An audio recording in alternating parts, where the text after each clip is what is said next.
ನಮ್ಮ ಸ್ವಂತ ಮನೆಗೆ ಹೋಗೋಣ ಪ್ಲಾನ್ ಮಾಡಿದ್ರು ಗುರುಜಿ. ಹೌದಾ? ಏನು ಇವಾಗಲೇನೆ? ಹೌದು. ಮತ್ತೆ ಅಂಗಡಿಗೆ ಹೋಗೋದು ಬರೋದು ಅಪ್ ಅಂಡ್ ಡೌನು? ನಾವು 3 ವರ್ಷ ಮುಂದೆ ಅವ್ನು ಇರುವಾಗನೇ ಕೇಳಿದ್ವಿ, ಹಾ. ಒಪ್ಪಲಿಲ್ಲ. ಹಾಂ. ಇವಾಗ ಅಲ್ಲೇ ಹೋಗ್ಬಿಟ್ರೆ ಬೆಸ್ಟ್ ನಮಗೆ. ಬಟ್ ಎಲ್ಲರಿಗೂ ಜಾಗ ಸಾಕಾಗಬೇಕಲ್ಲ ಅದು. ಎರಡು ಮತ್ತೆ ತಗೊಂಡು ಅಪ್ ಅಂಡ್ ಡೌನ್ ಕಷ್ಟ ಅಲ್ವಾ ಅಲ್ಲಿಂದ?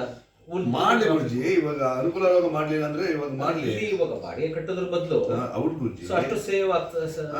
ಬಟ್ ಅಲ್ಲಿ ಪಾರ್ಕಿಂಗ್ ಎಲ್ಲ ಜಾಗ ಇದೆಯಾ? ಅಲ್ಲಿ ಅಡ್ಜಸ್ಟ್ ಮಾಡ್ಕೊಬೋದು ಓಕೆ. ಅಕ್ಕಪಕ್ಕ. ಬಟ್ ಏರಿಯಾ ಸ್ವಲ್ಪ ಸ್ಟ್ಯಾಂಡರ್ಡ್ ಆಗಿದೆಯಾ?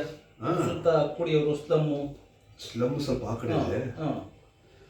ಈ ತರ ನಿಮಗೆ ಖಾಲಿ ಇದೆ. Okay okay. ಹಾಂ.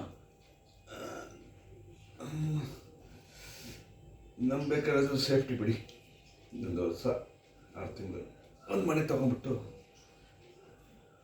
ಸೆಟ್ ಆಗ್ಬಿಡ. ಇವಾಗ ಪರ್ಮನೆಂಟ್ ಆಗಿ ಅಲ್ಲೇ ಶಿಫ್ಟ್ ಆಗಬೇಕು ಅಂತ ಡಿಸೈಡ್ ಮಾಡ್ಬಿಟ್ಟಿದ್ದೀರಾ? ಪರ್ಮನೆಂಟ್ ಇಲ್ಲ ಗುರುಜಿ, ಟೈಮ್ ಪಾಸ್ ಇದು ಇವಾಗ time B. Okay okay okay. ಸದ್ಯಕ್ಕೆ ಇವ್ರು ಹೋಗ್ಲಿ, ದುಬೈ ಹೋಗ್ಲಿ. ಹಾಂ ಹಾಂ. ಓ, ಅದು ಪ್ಲಾನ್ ಇದೆ ಇರೋದು? ಹೌದು, ಅದರಿಂದಾನೆ. Okay okay okay okay okay okay.